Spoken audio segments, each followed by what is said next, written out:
This is Inspirational Women, a weekly series shining the spotlight on female trailblazers making a true difference in our community. Once again, here is Kate Daniels.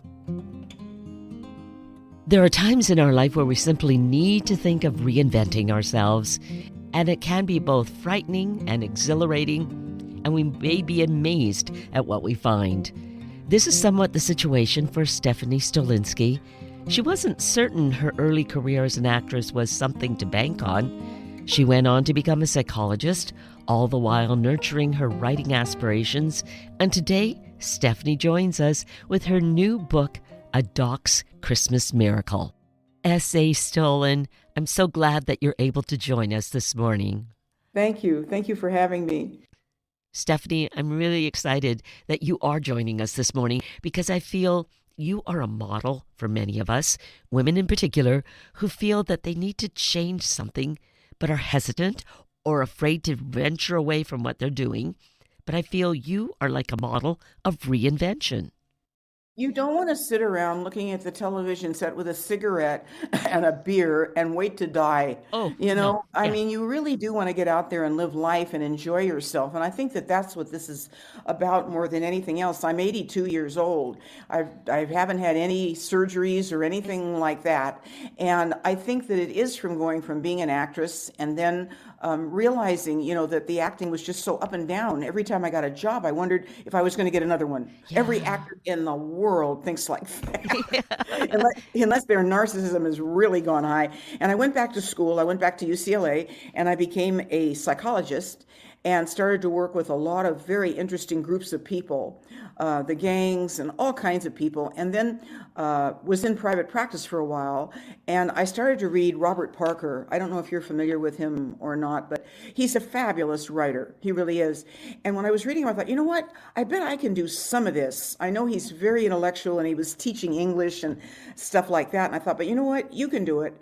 And I started to write The Counterfeit Lottery, and I just loved it. And that's where I continued then writing, and that's what I'm doing now. I'm doing kind of part-time psychology and writing as full-time as I can. But the Doc's Christmas Miracle came about because I like Harlequin. I love their books. Yes. And this kind of fit into that. It really is a holiday-grounded story. And it really is about second chances and how you don't always know how to give second chances to yourself. You think, well, I'm 82 years old, I ought to retire.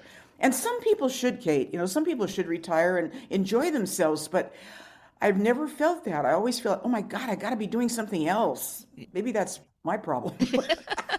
Well, I don't know. Well, but you are enjoying yourself. Isn't that part of it? I am. Yeah. I'm enjoying writing. It's easy. I sit on the bed in my PJs and just write and write and write. And I try to write about 3 hours a day. I don't always make that. I had some fabulous teachers at the Gotham School. Carol Begay is one that I wanted to shout out because she's a fabulous teacher. And that was really how I learned how to build a story. And I think that that's what's so important about the Doc's Christmas Miracle is that there's an arc to it. It's a happy ever after ending.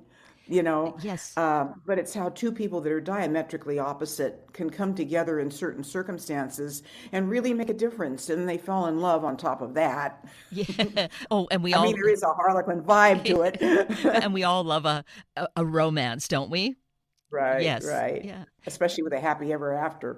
Yes. But so that's what's been happening. And I just feel that some of the secondary characters might really be expanded into other books. Like one of my heroine is Dr. Susan Pace, who believes in talk therapy and music for people with Alzheimer's. And I think that's a good thing. I mean, I think that Alzheimer's people definitely come around if they can remember old time things like music that they played, or if they had been a cop, they'll remember their badge number, things like that.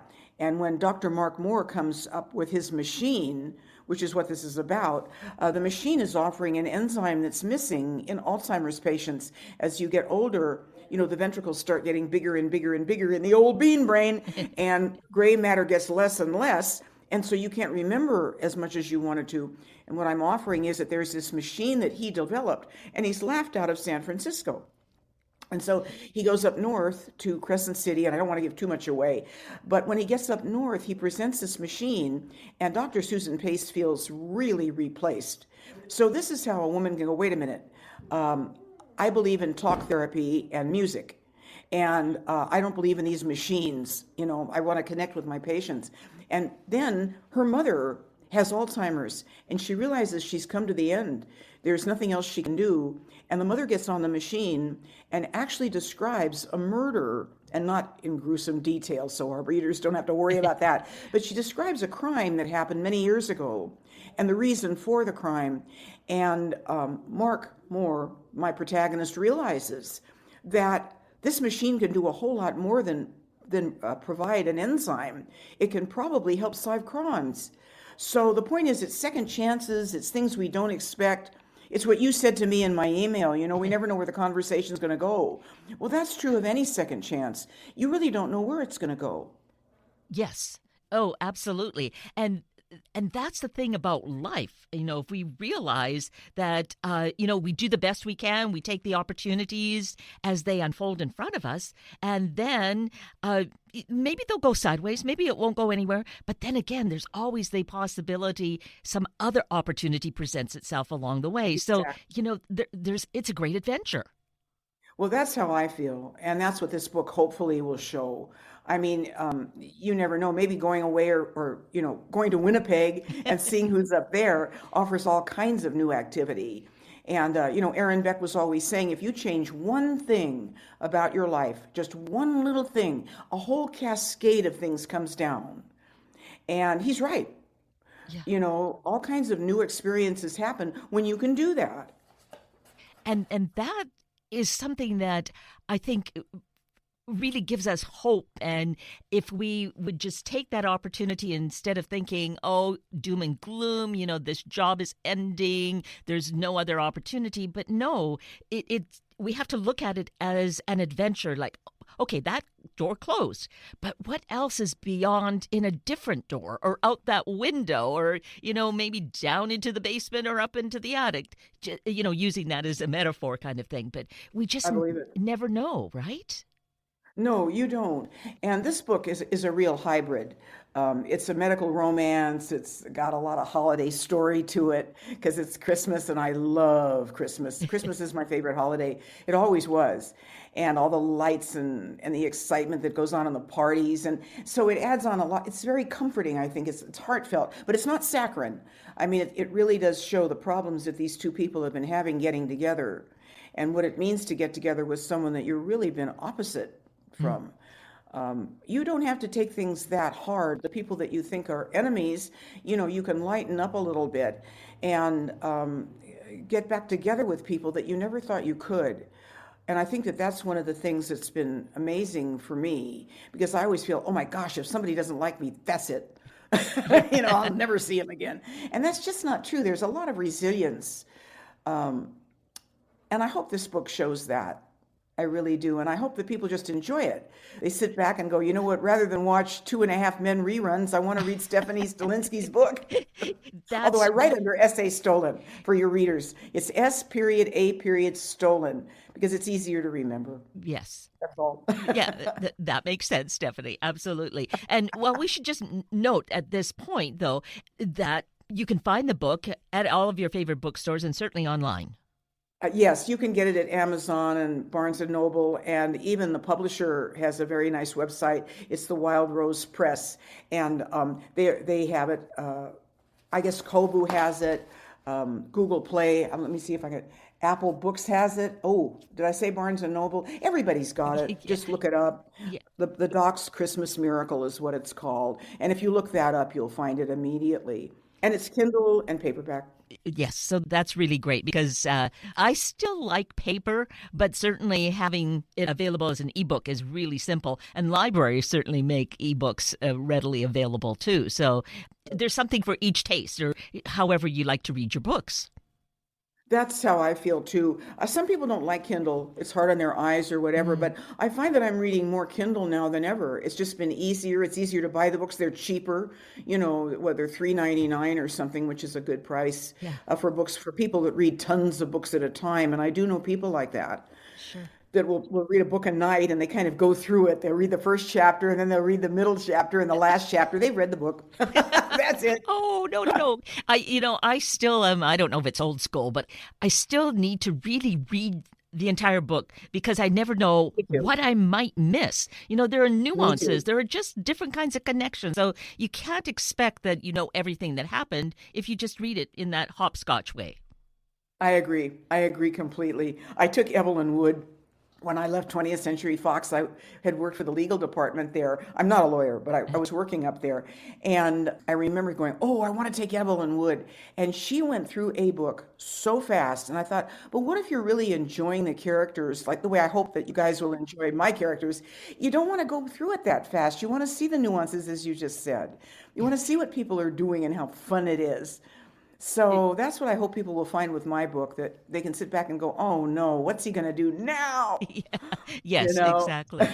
So, in terms of these characters, did you have any one in mind? Were you kind of fashioning them on someone, or did did you just kind of create them and scope them out as you went along?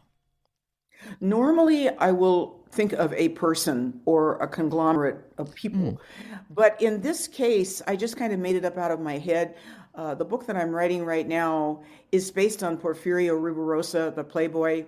You're probably too young to remember, but it's true. He was a Playboy. He once said, I'd love to work, but I just don't have time for it. Because he was a racing, race car driver, and he was Uh-huh. with all these actresses. And I think he married Doris Duke. And so he was just having a ball, but he was interested in everything, polo and skiing and everything. And so my next book is based on him and what happens when he just meets a poor old boring woman. And I haven't figured out who she's going to be. But in this particular book, it was kind of a conglomeration of people that I've known and people I've worked with. And so, it isn't on one particular person this Hmm. time. It's Sure. kind of on a group of people that I knew, and especially Dr. Mark Moore, because everything's got to be just right. There's no room for any kind of experimentation in terms of, making love or anything like that. And by the way, this is a very clean book. There's no overt sexual content or anything like that. But he's a perfectionist type of guy, and sometimes you've got to loosen up in order to enjoy yourself. And he really does. He learns how to do that. And I think that will really inform a lot of people as to their own behavior and what they might want to do to relax a little bit and enjoy what's right now, today. You know, Yes. And boy, don't we need that? We need that kind of impetus, or that little push. Like, you need to do that because life can be so challenging, even if we're in our retirement years. We right. it's there's still so many different kinds of challenges that come up. So being able to be open to new experiences, new ideas, new opportunities. That's what I feel. I really do think that. Even if it's a knitting club or a book club or writing or painting, Kim Novak is what, 91 or 92 now, and she's doing portrait painting, and it's just gorgeous. I mean, some of her stuff is just beautiful. She's artistic in every possible way. Other people come from music, and all of a sudden they're these fabulous actors. Chris Christopherson comes to mind. He started out as a musician, and all of a sudden he's a fabulous actor. If you're in the arts, you're in all the arts as Yes. far as I'm concerned. Yeah. Yes. You just kind of open that up and just again look for what opportunities will present themselves because you're open to it rather than locking yourselves away. Exactly. Yeah. That's how I feel, Well, for and sure. and that certainly does, of course, come across in this book is those doors opening and taking a risk, which Susan and Mark do with each other, and seeing them overcome those what kind of roadblocks that they have because our past does influence us. Of course, we can have concerns from that, but being willing to take a risk and move through those blocks. I like that you said risk, because that really does matter. People don't want to take risks. They're very scared. Um, one of the presidents jumped out of an airplane at 90 years old, and I thought I wouldn't be able to do that for anything. Whatever age I am, I wouldn't be able to do that. But there are other risks that I would certainly take. I did cross-country skiing in my late 70s, and I'd never done any skiing really. And I thought, wow, maybe I can't downhill race, but I sure can go across country a little bit. It's great exercise. Yes. And just taking the chance and seeing other things and doing other things is very important to me. Right. And they don't have to be so, well, it's not life-threatening, but bone-threatening, which was certainly downhill skiing could be. Right. But, I still think going into how you kept reinventing yourself from actress to going to school and becoming a therapist, getting your psychology degree, and now turning to writing. I mean, that sort of thing is its own kind of adventure that bespeaks to us really wanting to constantly use all the gifts that we have within us. I agree. And what you're doing too, having a podcast or having any kind of broadcast is a very big thing. You don't know how many people you're really reaching. And one thing that you say can stay with people. So it's very important to reinvent yourself. And when I left acting, I was in very bad shape. I was crying all the time. I didn't want to leave. I really didn't. I went back. I loved UCLA. I mean, I loved it. It was the best school I ever went to. And I went to a couple of them. One of them was Berkeley. That was the first school that I went to at 17, and I was just too young. And I called my mother. I said, Ma, I can't take it. I just hate it. And I had like 9 months to graduate, if you can imagine. And so then I met my husband and got married, and we came down here. I thought, well, go back and get your degree, and I did. But I was crying a lot because I didn't want to leave show business. I put a lot of time and effort into it. I'd studied with everybody. I studied with Lee Strasberg. I studied with Pat Randall and Jack Garfien and Bobby Lewis and Viola Spolin. I just put myself out there the best I could. Stella Adler came one summer, and I worked with her. And they all seemed to think I had talent. And I wrote 2 plays at the time that I don't know if they were very good or not, but they got some pretty good reviews. And then I thought, well, this is ridiculous. You've got to find something that sustains you. And so when I became a psychologist, somehow all my self-esteem came back, Kate. It all came back. And I thought, wow, you've allowed people to put you down and make you feel bad, and constant rejection. And you don't need that. You need people to go, whoa, I really like what you're doing, and and be sincere about it. And I really enjoyed being a psychologist, and I thought, well, put it all into writing and leave something behind. And that was what happened with that. So, and I never had kids, so that was a very big thing. It just never happened. I feel comforted by one of the Anne Margaret, when she says, look, it just never happened. Yeah. Oh, yeah. And so, but it's sad because when I see other people going, oh, my grandkids, and I go, oh, can I borrow them? Well, see, you can and now yeah. I have 2 sons that I've simply adopted. That's all. And I'm very happy with that. But it's rough because you never know, like you said, when you copied me, you never know where it's going to take you. You're always interested in the conversation and where it might lead. And that's terrific. That in itself is very creative. Well, I guess it takes some faith, that things will work out. But I think it's a matter of, our being interested and curious and really wanting to make connections and learn and teach all together.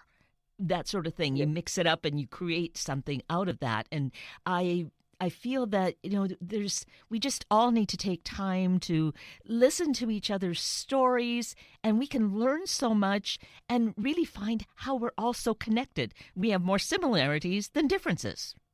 Oh yes, very much so. And I think connection is a great word because that's what you want with people. Too often, I think one of the biggest problems that we have is communication. And Virginia Satir was one of our people. She was one of our really great researchers. I think she was at Stanford. And that was her whole thing, that communication is what's lacking because people don't want to say what they mean. They're busy covering everything up. And it's better just to say the truth, not to be mean or cruel or anything like that, but just to say really how you feel when something's going down. And I think it makes the other person feel very comforted. And I think that's how you do make connections. Yeah. At least, Yes. so I kind of agree with you with that. And this book does that. It shows how two people that are diametrically opposite really do make a connection that ends up in love because it's a romance, but they make a connection in a lot of other ways too, of seeing somebody else's point of view and really being shocked that you're willing to try it. Yeah. And Yes. because she is willing, Susan Pace is willing to try it, her mother is starting to recover a lot of memories. And one of them literally helps them discover a mystery. So I think that that would be fascinating if we really did have such a machine. Oh, oh, wouldn't it though? Yeah. So that is something to, you start, it came to your awareness. So planting Right. that seed, who knows? Actually, Yeah. maybe someone's already working on something like that. We just I'm don't sure. know that that exists. But yes, that whole area of dementia and Alzheimer's, such a big thing in our world today. So, I think that theme in the story is certainly important and a way that people could connect. But Exactly. also that the collaboration, realizing that let's put these things together instead of thinking one needs to be more than the other or it has to be one or the other. Collaboration is key. I think so too. And these people stand the chance of being alone as old people. And you don't want that. You want to know that someone's around, that someone cares, that you can connect with other people. When you get older, a lot of times people are very lonely. They deliberately isolate, or they alienate people. They really don't want to be around other people. And so I think that by finding, in this case, another person who has a lot of things that are interesting to you is a way of that not happening. Yeah. You know, Yeah. one of the things that was the worst when in my practice, when I was practicing as a therapist, women were scared to death of being homeless. Mm. And I said, well, how can you be homeless? I mean, you've got money, you're making money. And the fear was, well, what if I lose my mind? 80% of dementia is Alzheimer's. So we've got to cure it. We have no choice. If we don't have a lot of people walking into the street, like ghosts, wondering where they are, Yeah. and people have anomia where they can't remember names or they can't remember people's names or they can't remember words, and it's scary. You have to have someone in your life that's there to help you that you trust. Hmm. And when we get older, we start to lack trust big time. And I think communication and connection, exactly as you just said, is the key. Yes. So we take that to heart, especially at this time of year when we just kind of have this feeling that there should be connections. So it might be an opportunity to reach out to someone in your neighborhood, somewhere in your circle that you feel might really, what greater gift? They might really appreciate your just reaching out and saying, let's just have coffee or tea together and reminisce. Yeah, you're reminding me of such a sad story, Kate. I'd say it was 20 or 30 years ago. I go to a place called Il Fornaio here in Beverly Hills. And I was sitting down, and some really beautiful girl came in, and I was on my break from work. And she started to go up to the counter and talk to people, and they were just eschewing her, throwing her away and stuff. And I went up to her and I said, "Can I buy you a cup of coffee?" And so she came over and sat with me. It was very obviously confused and, mentally challenged.